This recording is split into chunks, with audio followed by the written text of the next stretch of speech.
السلام علیکم، میں ہوں شعیب خان اور آج ہمارے انگلش کلاس کا دوسرا دن ہے۔ تو چلیے شروع کرتے ہیں۔ تو آج ہم ناؤن پڑھیں گے۔ ناؤن کیا ہے اور اس کی معنی کیا ہے؟ ناؤن معنی اسم۔ اسم کسے کہتے ہیں یا ناؤن کسے کہتے ہیں؟ پہلے ہم انگلش میں ڈیفینیشن کرتے ہیں۔ Naming word is called noun. مثال کے طور پر کسی بھی چیز، شخص یا جگہ کے نام کو ہم کیا کہتے ہیں؟ کسی بھی چیز، شخص یا جگہ یا جانور، جس دنیا میں جو بھی چیزیں ہیں اس کے نام کو ہم کیا کہتے ہیں؟ ناؤن کہتے ہیں یا اردو میں اسم کہتے ہیں۔ اردو میں نے تعریف کچھ اس طرح لکھی ہے: کسی انسان، جگہ، جانور، چیز یا جگہ کے نام کو اردو میں اسم اور انگریزی میں ناؤن کہتے ہیں۔ For example Donald Trump, man, boy, Sahil, girl, etcetera. اسی طرح ہارس، کاؤ، لائن، یہ جانوروں کے نام ہو گئے۔ Wolf, cat, etcetera. Table, sun, یہ چیزیں ہو گئے۔ بک، ٹری، کمپیوٹر۔ اس طرح جگہ کے نام جو ہے school, Lahore, house, China, academy, etcetera. اس کے بعد آتا ہے ناؤن کی اقسام۔ ناؤن کے کون کون سے اقسام ہیں، کتنے اقسام ہیں؟ Kinds of noun. اسم کی اقسام مندرجہ ذیل ہے، جس میں نمبر 1 آتا ہے کامن ناؤن، اس کے بعد آتا ہے proper noun, collective noun, material noun, abstract noun, اسم نکرہ، اسم معرفہ، اسم جمع، اسم مادہ، اسم مجرد۔ اس کے بعد ہم ایک ایک کی تعریف پڑھیں گے۔ اسم نکرہ، اسم نکرہ یا common noun. A common noun is the name of a general person, place, animal or thing. It does not refer to a specific name.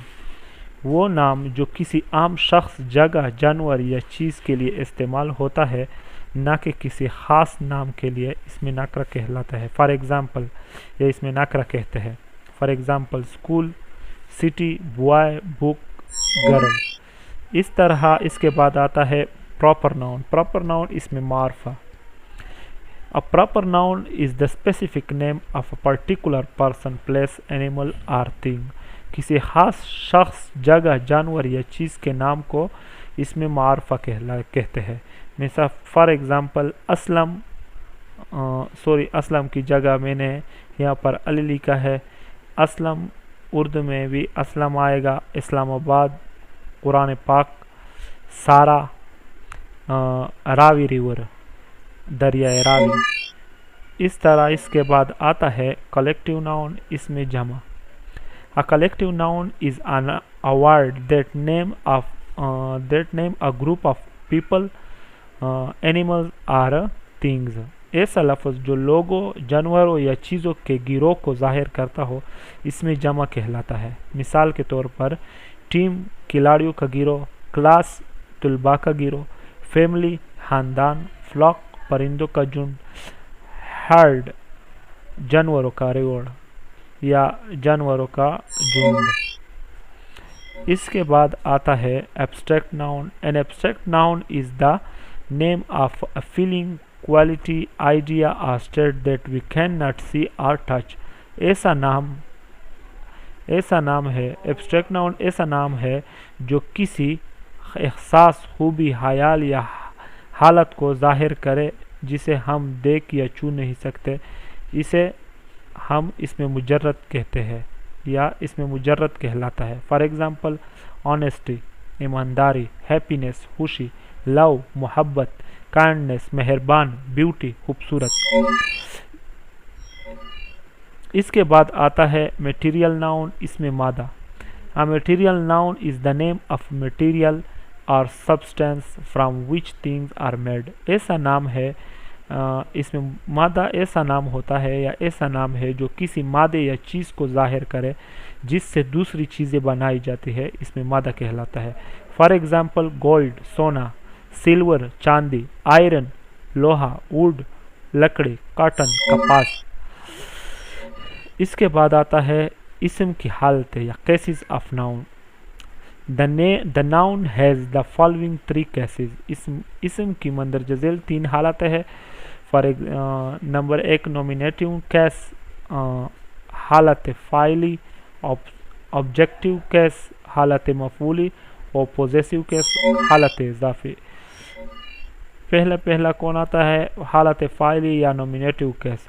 If a word is in the subject, we say it is in the nominative case. جب کوئی noun یا pronoun کسی جملے میں فاعل یا subject کے طور پر آئے تو اس کی حالت فاعلی ہوتی ہے، جسے انگریزی میں نومینیٹیو کیس جس کو ہم انگریزی میں نومینیٹیو کیس کہتے ہیں یا کہا جاتا ہے، اور اردو میں حالت فاعلی کہتے ہیں.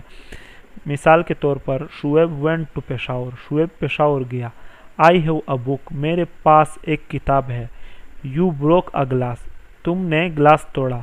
He goes to school، وہ اسکول جاتا ہے. ان مثالوں میں you، I، شعیب اور he بطور فاعل استعمال ہوئے ہیں، اس لیے ان کی حالت فاعلی ہے اور یہ حالت فاعلی کہتے ہیں، اس کو ہم حالت فاعلی کہتے ہیں. اس کے بعد آبجیکٹیو کیس آتا ہے حالت مفعولی.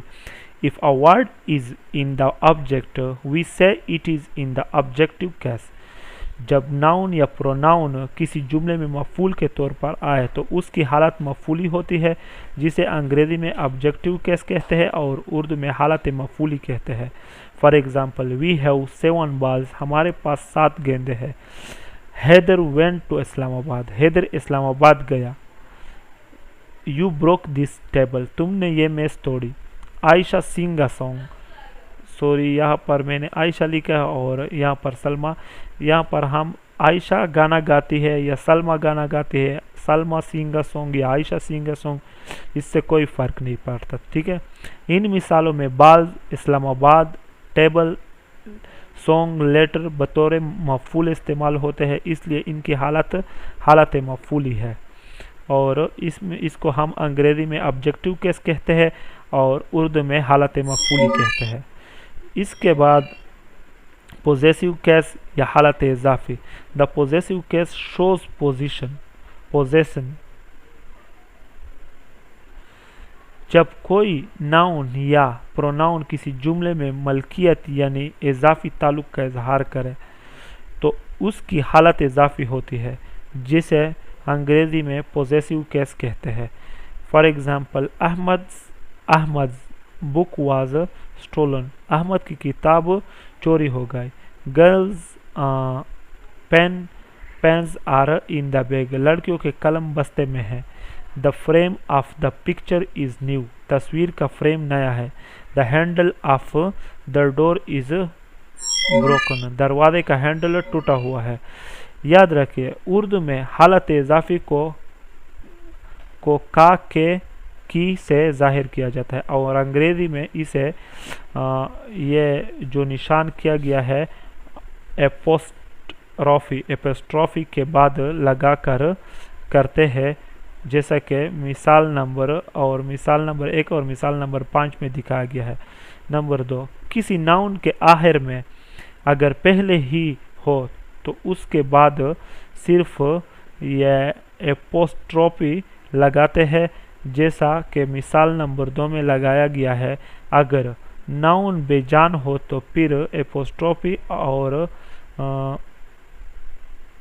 اور نہیں لگائے جاتے، بلکہ ان کے درمیان آف لگاتے ہیں، جیسا کہ تیسری اور چوتھی مثال سے ظاہر ہے.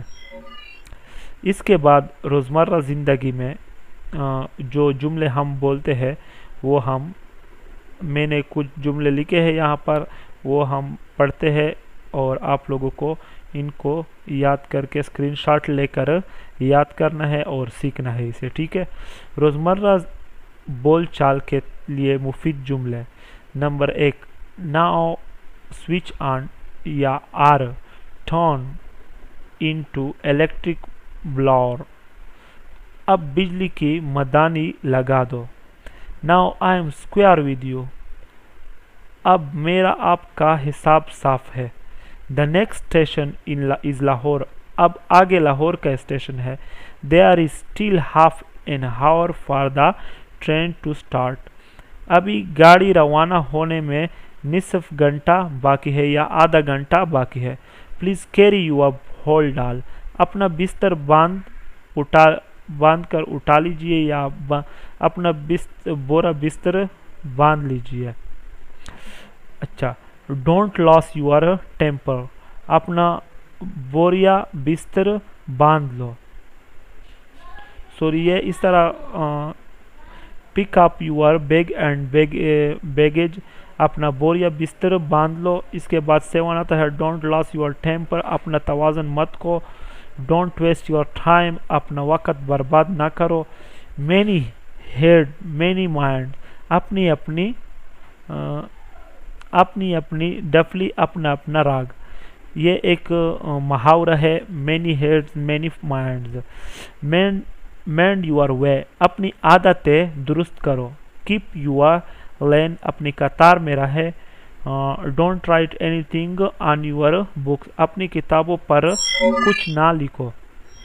اس کے بعد آتے ہیں میں نے یہ تھوڑے تقریباً 12 جملے لکھے ہیں 3 بار. یہ آپ لوگ خود پڑھیں اور پریکٹس کریں. انشاءاللہ آپ لوگوں کو اس سے بہت فائدہ ہوگا. اور اگر آپ لوگوں کو میری یہ ویڈیو پسند آئی ہو تو آپ لوگ میری اس ویڈیو کو لائک کرو اور چینل کو سبسکرائب کرو.